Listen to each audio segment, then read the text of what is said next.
Hello friends, smart studies में आप सभी का स्वागत है। वन लाइनर्स सीरीज़ में आज हम भारतीय राज्य व्यवस्था के पार्ट 2 के बारे में डिस्कस करेंगे। पिछले 10 साल के यूपीएससी, पीएससी और एसएससी एग्ज़ाम के इम्पॉर्टेंट इंडियन पॉलिटी क्वेश्चंस को हम यहाँ पर लेकर आए हैं। अगर अभी तक आपने हमारे चैनल को सब्सक्राइब ना किया हो तो प्लीज़ डेली अपडेट से जुड़े रहने के लिए सब्सक्राइब करें हमारे चैनल स्मार्ट स्टडीज़ को।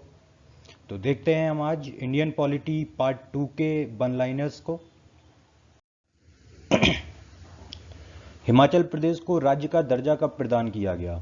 तो हिमाचल प्रदेश को 1971 में राज्य का दर्जा मिला था। पहला संवैधानिक संशोधन अधिनियम कब बना? तो संवैधानिक संशोधन अधिनियम 1951 को बना। संविधान संशोधन जो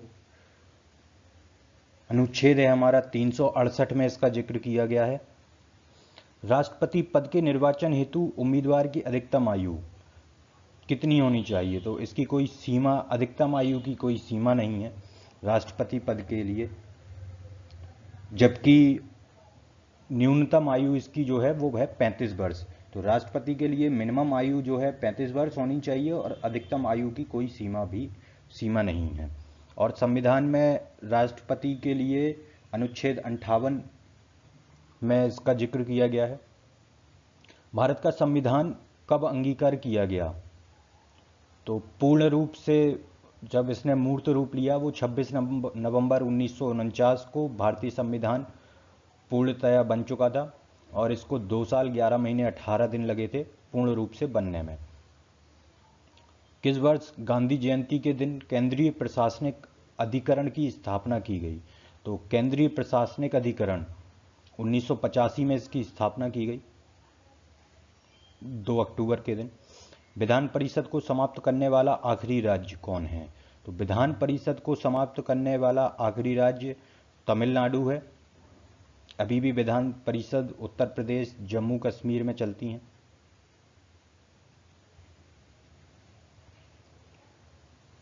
लोकसभा का सचिवालय किसकी देखरेख में कार्य करता है?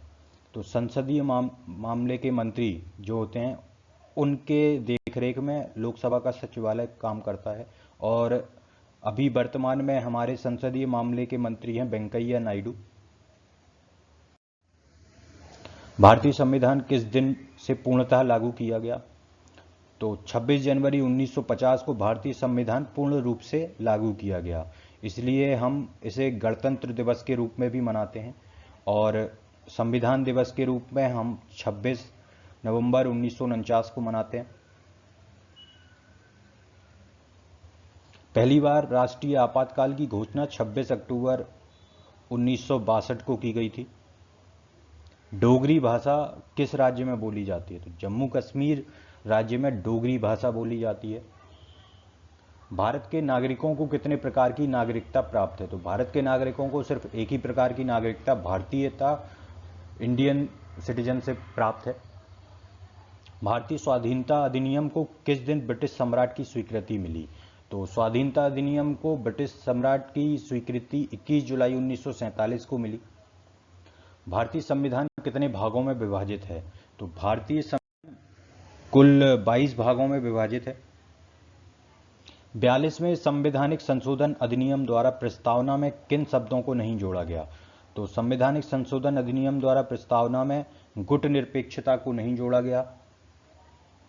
किस राज्य के विधान परिषद की सदस्य संख्या सबसे कम है? तो जम्मू कश्मीर में सदस्य संख्या सबसे कम है विधान परिषद में अगर देखा जाए,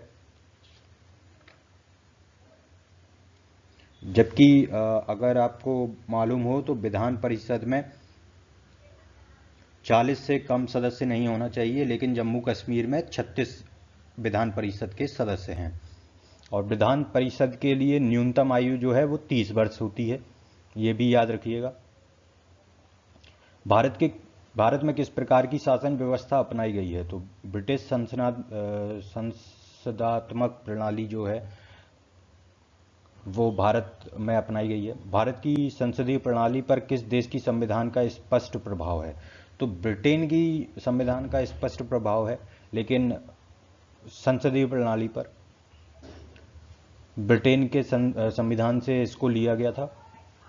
राज्य के नीति निर्देशक सिद्धांतों की प्रेरणा किस देश के संविधान से मिली है? तो आयरलैंड से हमने नीति निर्देशक सिद्धांतों को लिया है। ये सभी हमने देशों का जिक्र, जो 9 देश हैं जिनके संविधान से हमने अपने संविधान को बनाया है, इन 9 देशों का जिक्र मैंने अपने प्रीवियस वीडियो भारतीय संविधान के मुख्य बिंदु में भी किया था।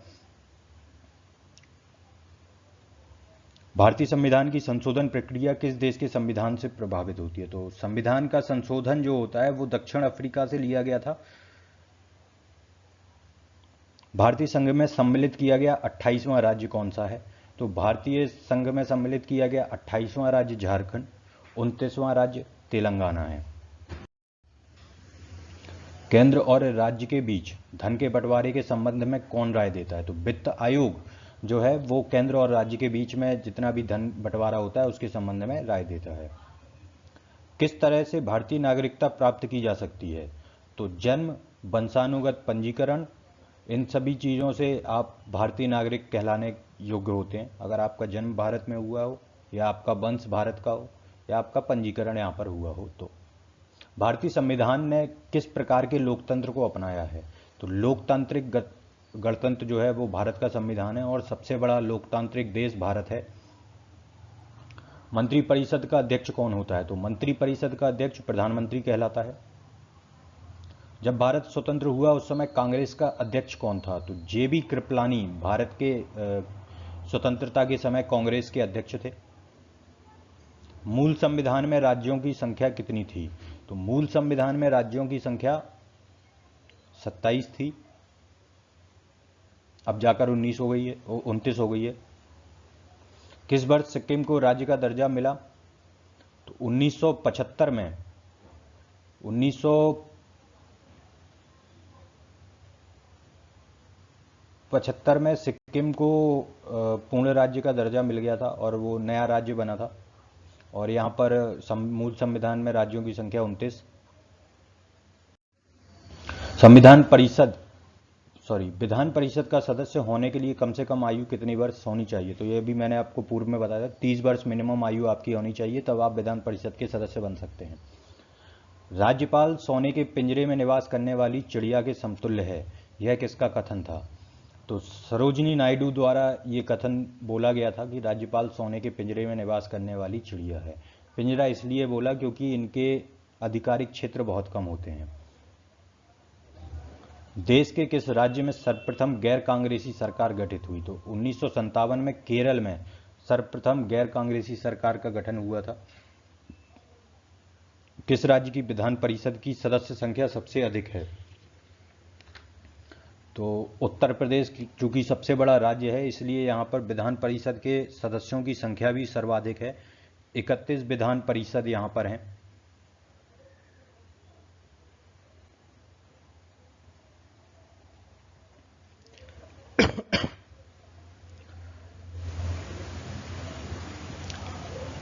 प्रत्येक राज्य में अनुसूचित जाति और जनजातियों की सूची कौन तैयार करता है? तो राज्यपाल के परामर्श से राष्ट्रपति अनुसूचित जाति और जनजातियों की सूची को तैयार करते हैं।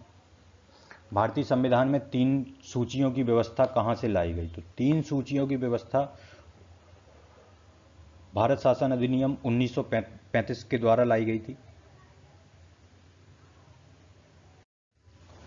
जनता पार्टी के शासन के दौरान भारत के राष्ट्रपति कौन थे? तो जनता पार्टी के शासन के दौरान भारत के राष्ट्रपति नीलम संजीव रेड्डी। कोई विधेयक धन विधेयक है या नहीं, इसका निर्णय कौन करता है? तो लोकसभा अध्यक्ष द्वारा यह निर्णय लिया जाता है कि यह धन विधेयक है या नहीं। दल बदल से संबंधित किसी प्रश्न या विवाद पर अंतिम निर्णय किसका होता है? तो ये सदन के अध्यक्ष का होता है। लोकसभा या राज्यसभा के अध्यक्ष का निर्णय होता है कि ये दल बदल से संबंधित प्रश्न है या नहीं, इस पर निर्णय किसे लेना है। तो 1922 में किस व्यक्ति ने मांग की कि भारत की जनता स्वयं अपने भविष्य का निर्धारण करेगी? तो महात्मा गांधी द्वारा यह मांग की गई कि भारत की जनता अपने भविष्य का निर्धारण करेगी। संसद पर होने वाले खर्चों पर नियंत्रण किसका नियंत्रण रहता है? तो नियंत्रण एवं महालेखा परीक्षक कैग द्वारा इसका नियंत्रण रहता है संसद पर होने वाले खर्चों का। राज्यसभा की पहली महिला महासचिव कौन है? तो BS रामा देवी राज्यसभा की पहली महिला महासचिव थी।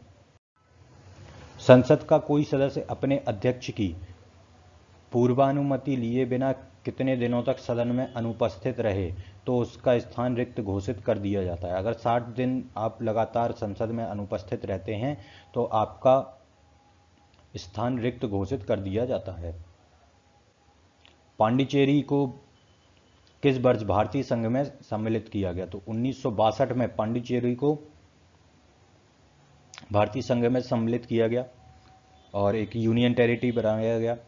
भारत का संविधान भारत को किस प्रकार वर्णित करता है? राज्यों का संघ।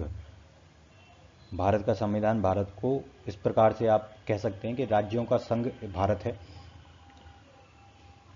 वह कौन सी सभा है जिसका अध्यक्ष उस सदन का सदस्य नहीं होता? तो राज्यसभा में उसका अध्यक्ष उस सदन का सदस्य नहीं होता। उपराष्ट्रपति राज्यसभा के अध्यक्ष होते हैं। पूरे देश को कितने क्षेत्रीय परिषदों में बांटा गया है? तो पूरे देश को 5 क्षेत्रीय परिषदों में बांटा गया है।